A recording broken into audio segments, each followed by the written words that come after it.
Hello there and welcome to this week's official EFL podcast. We've a returning co-host with bundles of EFL experience who knows a thing or two about a Welsh derby. You know, the rivalries are everywhere, whether it's the North-South, whether it's Cardiff-Swansea, whether it's Newport, whether it's cities, whatever it is, it's a big thing. And you do, when being Welsh, you do get that sense, you do get that feel, that pride of it, and then everyone comes together when the national side plays, and it's that type of thing. We'll be chatting to a bona fide Wycombe Wanderers legend now leading the Chairboys from the dugout. I really feel fortunate and lucky to be, I'm not even a year into management now. 30th of September last year I went to Colchester, and already I've had two separate jobs, so two sort of rebuilding in terms of what you want, two evolutions to take on, and I feel really fortunate to be sat in this seat and have this opportunity. I love my job. I've always wanted this opportunity. And this week, 72 in 72 sees Watford boss Valerian Ismael take on football's ultimate task. It is the official EFL podcast. Joining us on the podcast this week, I should say rejoining us on the podcast this week as co-host after a stellar debut just a couple of weeks ago. It is a man that's been at Southend, that's been at Brighton, that's been at Yeovil, and also a couple of Spanish clubs which I struggled to pronounce, hence the fact I didn't put them in my list, and also former manager of Luton, Stoke and Southampton. It's Nathan Jones. Nathan, how are we? Oh, I'm good. How are you? That's the first time anyone's in my career of 30 odd years that anyone said I've had a stellar debut. No, don't worry, mate. I could say something mean like it's low-hanging fruit around here, but it's not. You were great. You've come back, and I'm much appreciated for your time. We're going to start in League Two, flip it on its head this week. Now, a team that I won't say I've been conscious not to mention. Partly because obviously they've had so much focus and emphasis over the course of their rise back into the Football League. But credit where credit's due, of course. They've won 4 on the bounce. Wrexham take on Stockport this weekend. It's one of the kind of headline games, really, that we're all kind of looking forward to. You're a Welshman. You're a very proud Welshman. What's your thoughts with Wrexham and the focus that they've had, their reflection on Welsh football, on the country as a whole? Is it as big, is it as wide-reaching as the documentary, as all the media coverage is making out? I think it's a wonderful story, I really do. As you said, being a real Welsh football fan, because I grew up in an era where Wrexham was a big league club, in terms of the teams that Brian Flynn days, Joey Jones days, all those things. Wonderful history with the football club, along with Merthyr Tydfil, Cardiff, Newport, Swansea, all those teams. They've been out of the league too long, and it's a wonderful story. Two people, famous people, big hitters, for whatever reason they've done it, have created something special, really special. Not just the fact that they've reinvigorated the town, they've got people that buy in, they put Wrexham on a global map, and bearing in mind it's never been that global before. I think it's a wonderful, wonderful story, and I do honestly believe, I always try to see the good in people, I honestly think it's a genuine story. I think they genuinely care about what they do, and I know, I've worked with Ollie Lee, Elliot Lee and Ollie Palmer there, both played for me, and I know that they love it, they love the environment and everything. Plus, they've got a very experienced, good guy in terms of Phil Parkinson there. So I think it's a wonderful, wonderful story, and I'm really, really happy, not just because it's Welsh, but that they have really reinvigorated a town, a place that needed it. And given, obviously, the size of the country compared to England, obviously, closest neighbours, regionally, having worked there, having played football around that particular country, there are idiosyncrasies around, aren't they? Just like there are, of course, in any country you go to. The rivalry between North and South, between the South Wales clubs, it's an absolute hotbed. I remember speaking to Gary Weaver, who's one of our wonderful commentators at Sky Sports, and he worked in Cardiff for quite a while. And that sense of the size of the football clubs that we're talking about, the size of the followings that we're talking about, do you only really get your head around it when you work inside these particular football clubs? Because it's a proud place. It's a place that's following their football teams avidly. And it is a hotbed of footballing talent. Some of the players that have come out of Wales have been phenomenal, haven't they?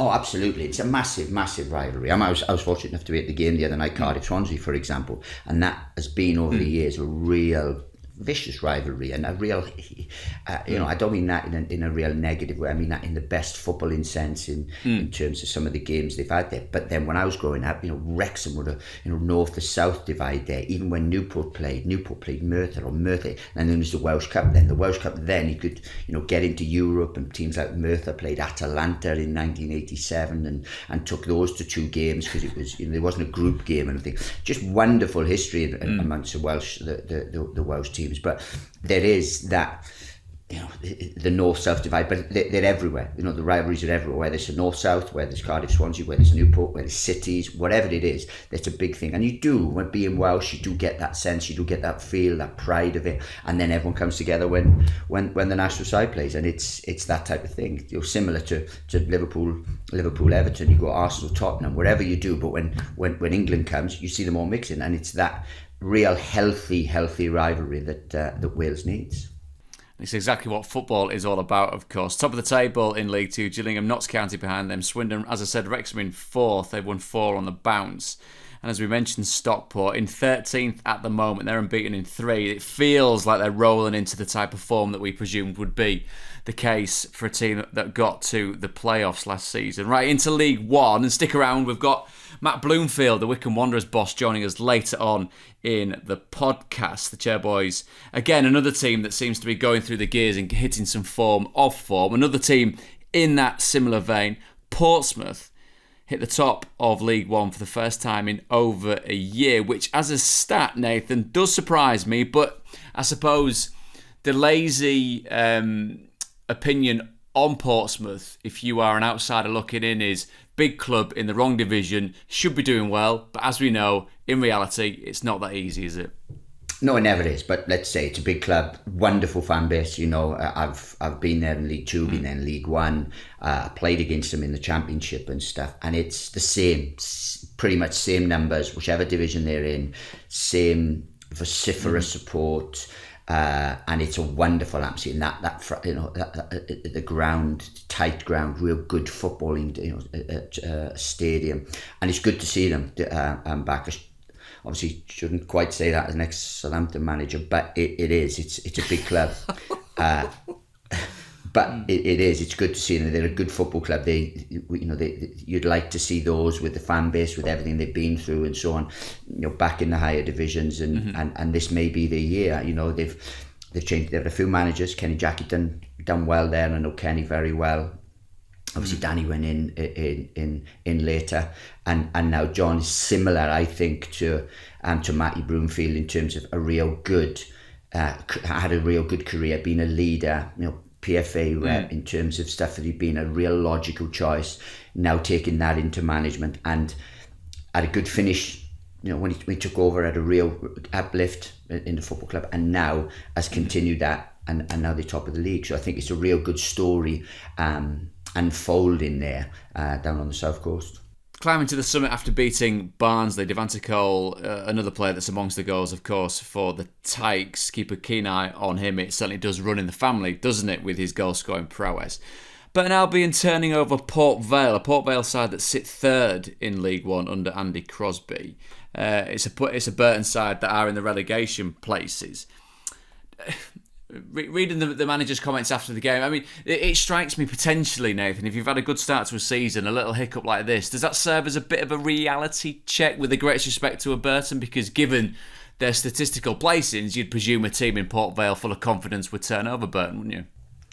Well, look, it's a bit of a derby that, geographically it's a little bit of a derby. I know Andy Crosby really well, played with him at Brighton, obviously had a real good career as an assistant to Nigel Atkins, so doing a wonderful job there, having taken over from Darryl.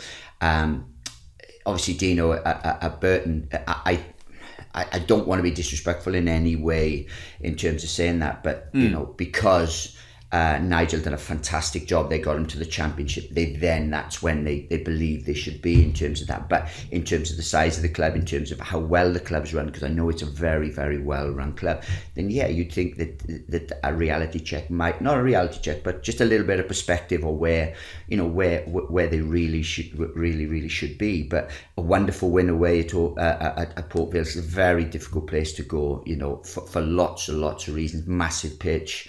And as I said, a wonderful win, and especially when you haven't started brilliantly. And I watched them play Leicester, and they did quite well for periods in the Leicester game. But a wonderful win away from home, because any win away from home is a good one in whatever league. Keen eye on games across the division this weekend. Bolton taking on Peterborough. That feels like a big game, of course, in League One. Cambridge United taking on the aforementioned Port Vale. Carlisle against Derby.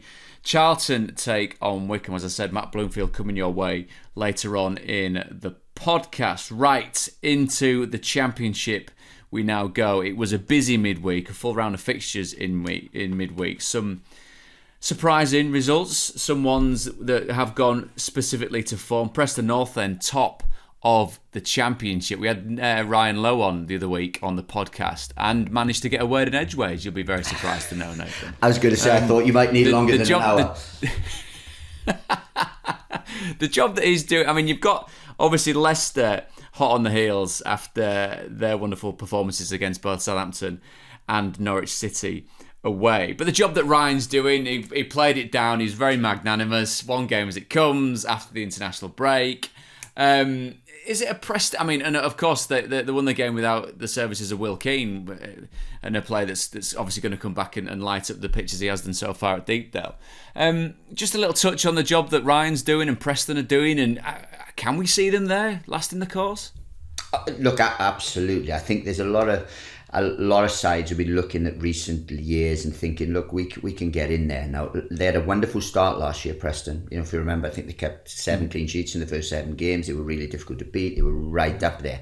This year, and then they subsequently fell away over 46 games. This year, I think they're better equipped. One, they got a stronger squad. Two, they'll have the experience from last year, plus all that continuity of the good work that Ryan does and his staff, because I know he's got good staff. Mike Marsh is a real good coach, well respected. I played with Marshy. So absolutely doing a wonderful job. Find out the other day, it's the only club never to be in the Premier League in terms of stuff, so there's real ambition there, and I know Ryan has real ambitions to take them there. Doing a fantastic job, know what they're doing, real experience right throughout. You only got to look at Andrew Hughes. I had people like Liam Lindsay at Stoke with me, signed him. Alan Brown, who I think is one of the top Championship midfield players, has been for a while. And then this year they've got a little bit more goals in them, which probably cost them last year, and still got 3 strikers out. If you include Will Keane, include Risa, and you include Ched Evans, who's probably the most experienced one they've got. So, the future's bright. They can come back in and they can hit the ground running. Then they've always had that solid base, in terms of the experience and keeping clean sheets. But with more goals in the team now, I think they could maintain that. So Leicester in action away at Norwich. 5 changes Enzo Maresca made going into that game. He still had the chance to bring Kieran Dewsbury-Hall on off the bench, Jamie Vardy off the bench, Casey McAteer off the bench. I mean, the strength and depth of a squad such as that does sit second. I think general consensus, a team that's come down from the Premier League in a slightly different manner to the likes of Southampton and Leeds. Are we looking at the best collective squad in the Championship there that seems to be, again, working its way up to its full potential? Yeah, look, I think them and Southampton on paper have 2 of the strongest squads in the division.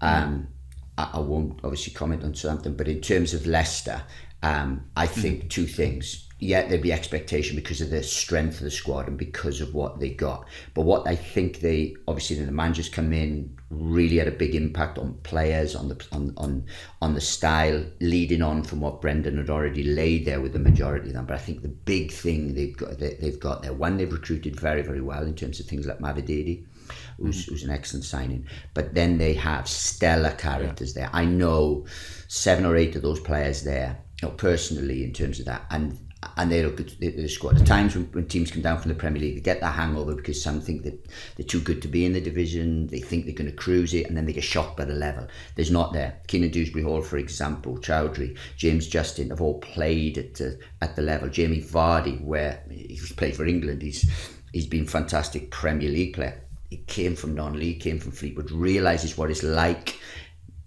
in the lower leagues, let alone a division down in the Championship. So all these have the character and the ability to have a real good push this year, and that's what I think Leicester have over most teams. They've got the talented players. Two, they've got the financial backing, but then I think they've got the characters that can see it through. Key factor, of course, in any assault on the Championship is momentum. Certainly Ipswich have got that, sat in third in the Championship. Kieran's doing a wonderful job there down in Suffolk. Sunderland going great guns under Tony Mowbray. I'm sure he was very satisfied going back to Ewood Park and coming away with 3 points. Norwich we saw in defeat to Leicester. Hull City, Bristol City, Birmingham, and then Leeds down in 9th. Cardiff in 10th. Down at the bottom, there was a goal. There was a point apiece between Sheffield Wednesday and Borough. Swansea occupying the final relegation place. Now we must turn our attentions to Huddersfield Town. Huddersfield Town's next game is on Monday against Coventry, and as we well know, there's going to be a new man in the dugout. It sounds, as the fallout from this permeates through the media, that it's more Huddersfield Town's decision than it is Neil Warnock's, but he took charge of his 1,626th game in league management against Stoke City during the course of the week. He went out all smiles. He classed it as one of his biggest achievements in football, keeping Huddersfield Town in the Championship at the end of last season. I don't know about you, Nathan, but the wave, it's au revoir, it's not goodbye, is it? That man will be somewhere come February or March. Do you feel that? Absolutely. I think, look, it's in his blood. A brief thing on his career. Obviously, he's had an absolute stellar career. I don't think you and I could do it justice in terms of the words. Over 40 years as a manager. Over 40 years as a manager. I think it's seven. Staggering, isn't it? I think it's 7 promotions and countless campaigns. That massive experience and I said fantastically well. Touching on just what he did at Huddersfield. Look, having known what it was like to come back to a club on the brink of struggling and to get that uplift so quickly and over a period of time, did fantastically well to keep Huddersfield out, because they were bottom, they were struggling at the time for form, and he came instilled that belief, that winning mentality in them, and ultimately kept them up comfortably in terms of everything. Done a fantastic job. Then I think from his own volition, for his own decision, he wanted to carry on. And I think once you've done that well, I think you're in control then in terms of stuff. And then maybe all parties have chatted. I think Neil's been honest enough to say that he's had a chat with the club. The club maybe want to go down a different route or whatever. So I think he's experienced enough to know, he lives down in Devon in terms of that. Can he really then commit to doing all those things when you're thinking, well, look, this could be a short-term thing? So football's in his blood. Definitely not the last we'll see of Neil Warnock, but let's really congratulate him. One, on his career, it's been fantastic, but on the time he's had at Huddersfield, he's done fantastic well and lifted those to a place of real security. And I watched the game yesterday, and I said real even game. Stoke, good side, spent a lot of money in terms of stuff, but really finished strong. And I thought they were going to give him the grandstand finish. They had a couple of little opportunities, a couple of counter attacks and stuff, and I thought they were going to give him the grandstand finish that his tenure there definitely would have deserved. Okay, we're going to take a little break now, and then Nathan's going to rejoin me in a little while to form a pincer movement on Wycombe Wanderers boss Matt Bloomfield. But in the interim, we're going to head over to Vicarage Road for our 72 in 72. Hi, Valerian Ismael, and this is the 72 from 72. Watford, Barnsley, Sheffield Wednesday, Luton. No, not Luton. Can we make again? You can cut that there. So again, Swansea, Coventry, Leicester, Southampton, Norwich, Rotherham. Oh my days. Swindon, Port Vale, Stevenage, Leyton Orient, Championship, we have some more.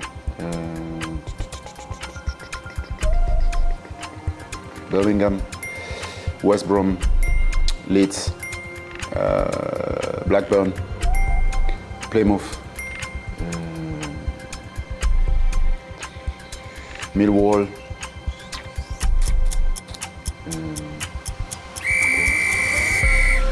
stop.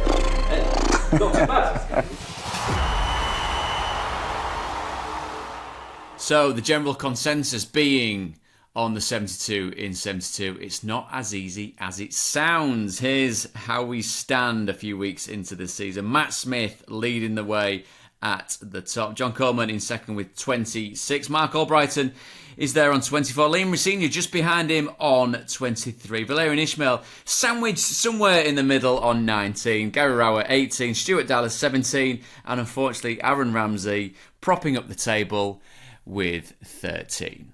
Okie dokie, joining us now on the official EFL podcast. It's been myself and Nathan so far, but now we've got the Wycombe Wanderers boss, not just the Wycombe Wanderers boss, but club legend, I think it's safe to say, Matt Bloomfield. Matt, thank you so much for joining us, mate. How are you? I'm very well, thanks. How you doing, guys? You well? We're good. Now, we've just started recording. We always have a little bit of a chat before we start recording, and Nathan came quite forcefully with his opinion on playing Wycombe Wanderers, playing Adams Park, and playing against your good self. So, Nathan, just fill us in on the unique experience that is playing against Wycombe. With all the respect in the world, it's a tough place to go. Always have been, ever since I took over. Gaz probably took over slightly earlier than I did, I think. But we've had some monumental battles. The year they went up, they were difficult to beat, and then every year, we've had real tough battles. When you go there, you know where you're going to get your man for man in midfield. There's no space. You can't play. You want to play fluently in terms of that, but it's not. And just brilliant. And right from the moment you arrive off the bus to the moment me and Gaz have a beer after, it was always one of the most difficult places to go. And our guest today is right up there with the nuisances that we used to come up with, where he used to be magnificent in terms of his 13k, and we knew that we're always in for the most difficult games when we went there. Does that ring a bell, Matt, from your end of the equation? Is that what the MO has always been in your time at Wycombe, both as a player now as the boss?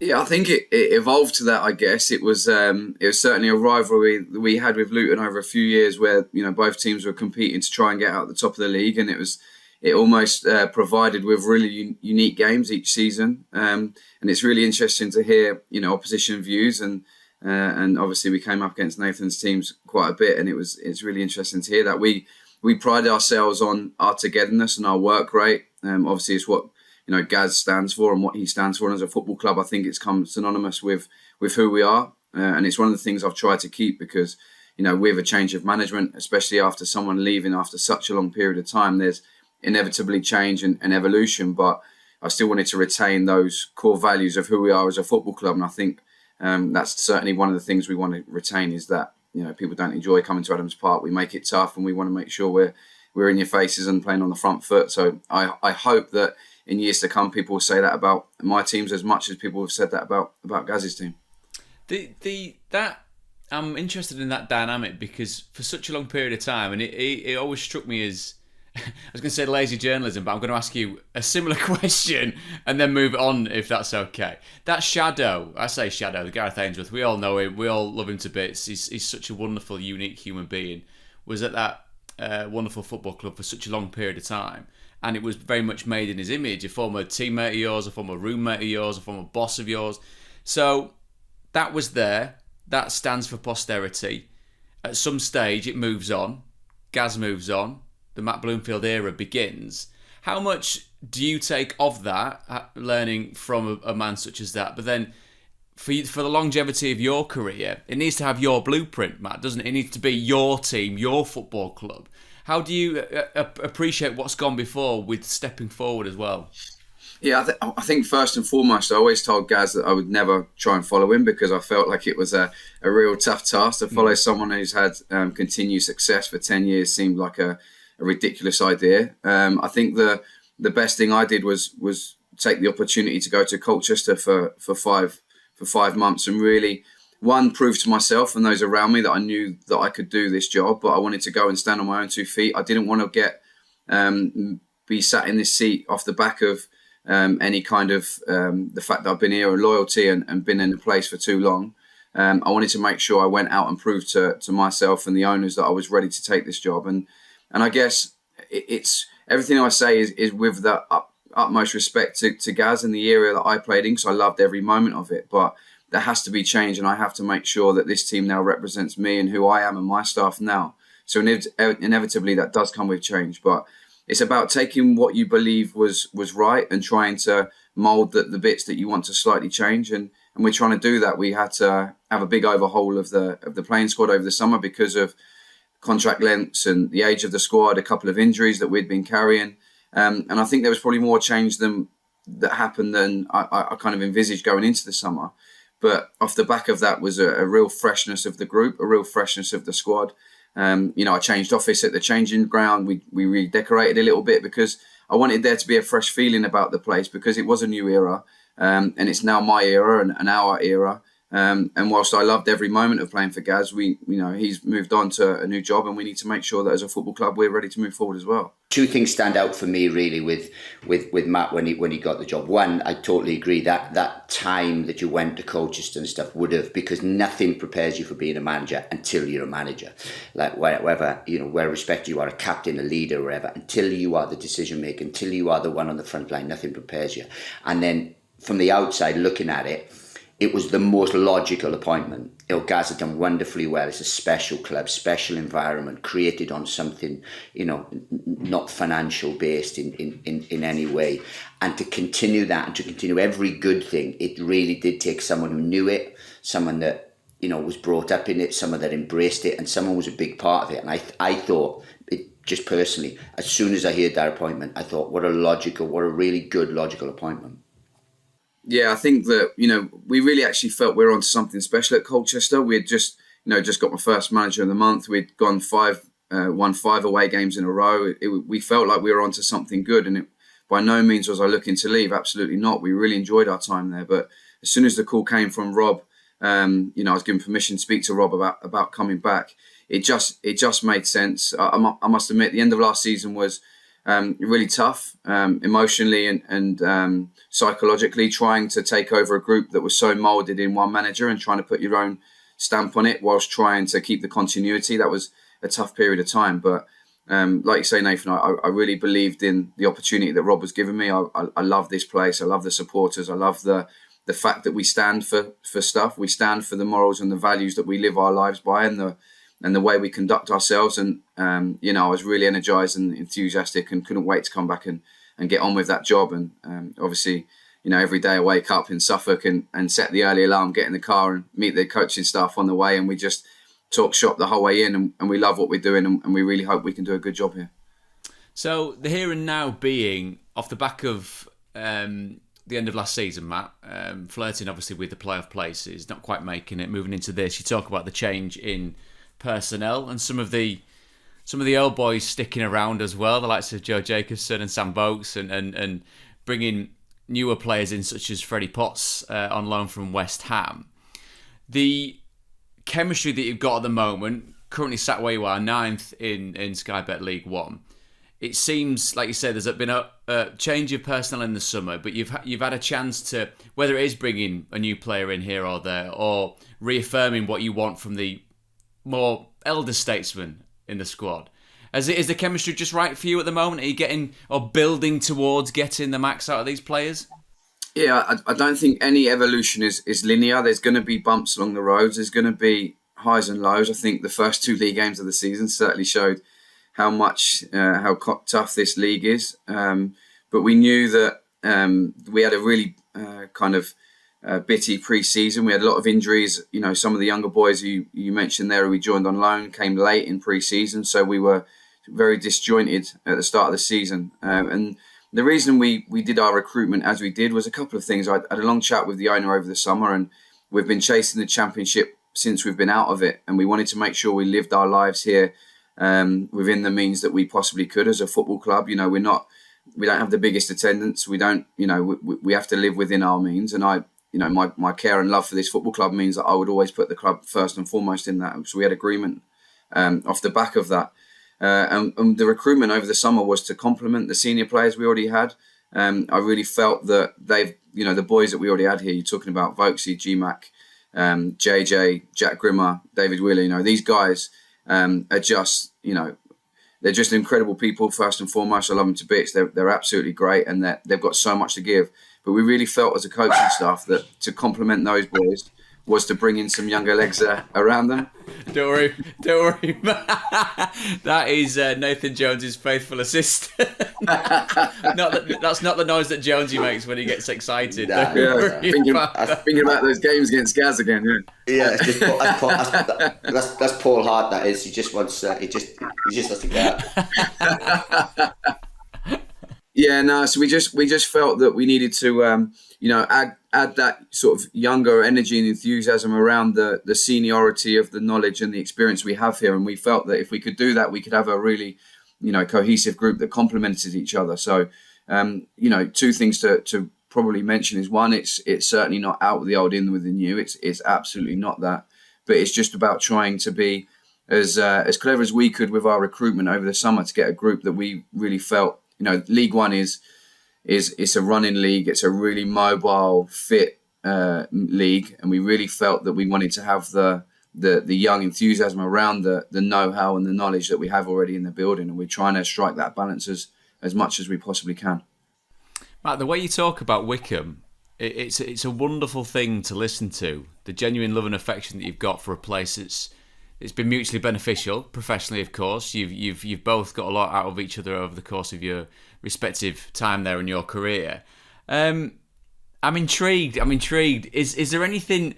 Obviously, this is me just thinking a reversal of us getting you on the pod to ask you questions. You asking questions of someone like Nathan. You talk about being in management for just less than a year. You've seen Nathan has managed around the Football League and in the Premier League so far.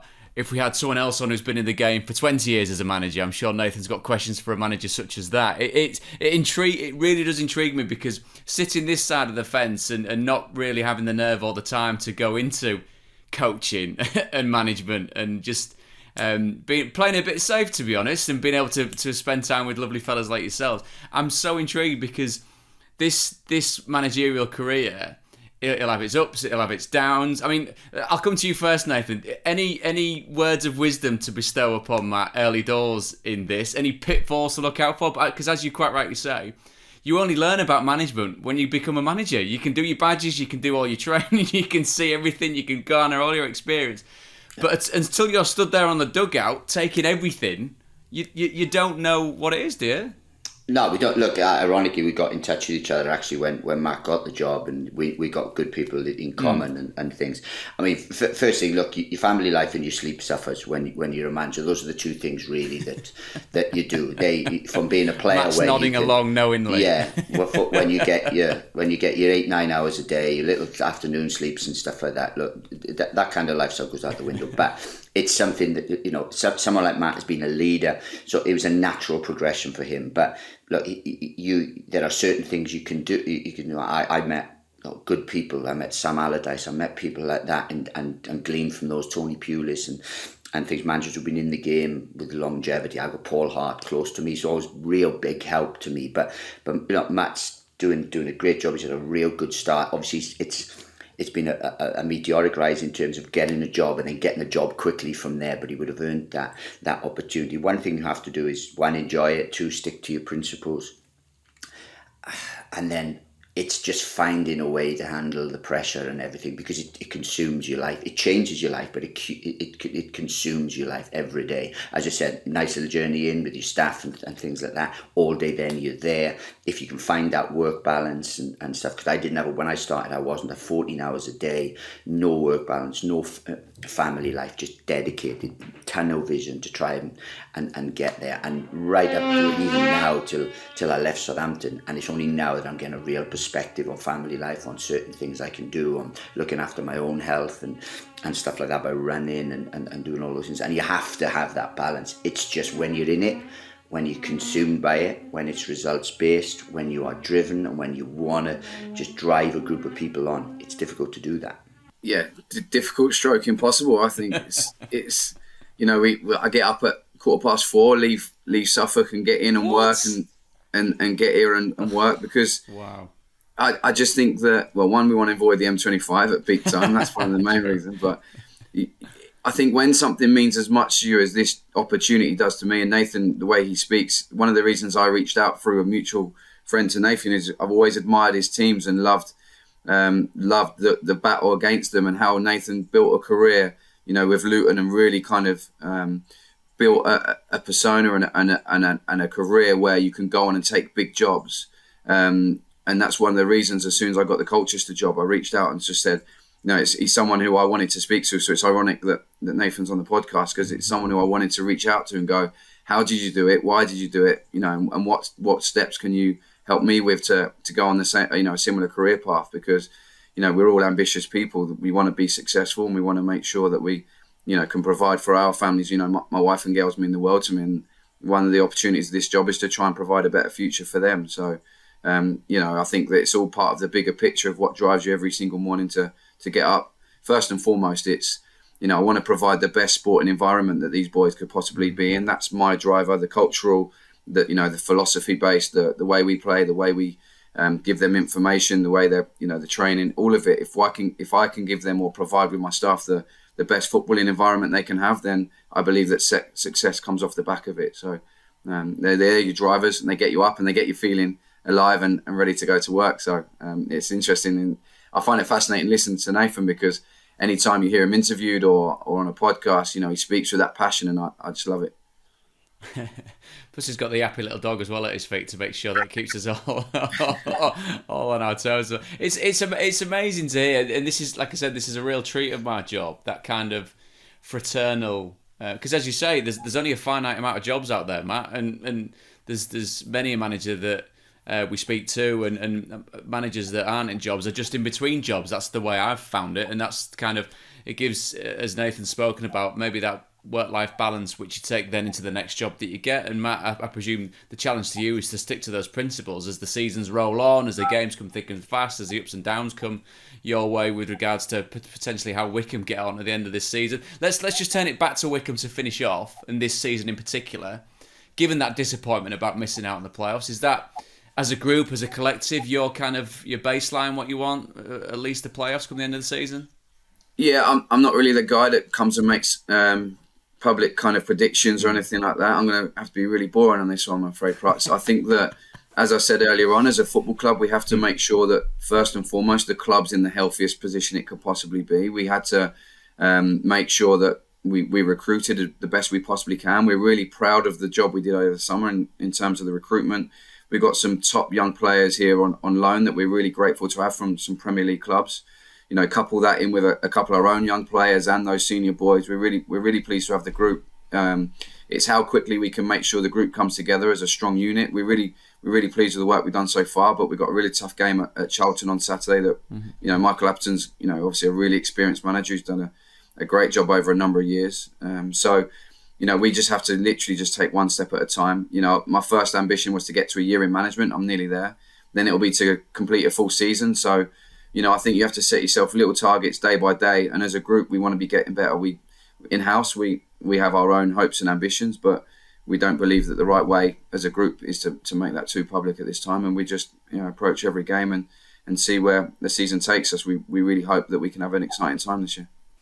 Well, Matt, this has been an absolute pleasure, mate. Watching the pivot from yourself of player to coach, manager, boss, all the different hats you've got to wear, being in charge of a football club has been an absolute pleasure. And listening to you two chat as well, it's been a real highlight of the pod so far this season. So a big thank you to both. Nathan, a thank you to you, first and foremost, for joining us as co-host this week on the EFL podcast.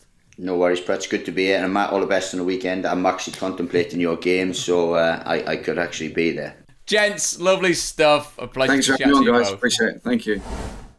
Okie dokie, well that's it for another episode of the official EFL podcast. My big thanks to Matt Bloomfield, Valerian Ismael for his 72 in 72, and the wonderful Welshman rejoining me as co-host. It was of course Nathan Jones. As always, if you've enjoyed it, and I sincerely hope you have, then please do give us a 5-star rating, press the follow button and share on all of your socials. If you'd like to get in touch, our email address is podcast@efl.com. Listen up, that's podcast EFL.com. My name's David Prutton, and I'll see you same time next week for another episode of the official EFL podcast.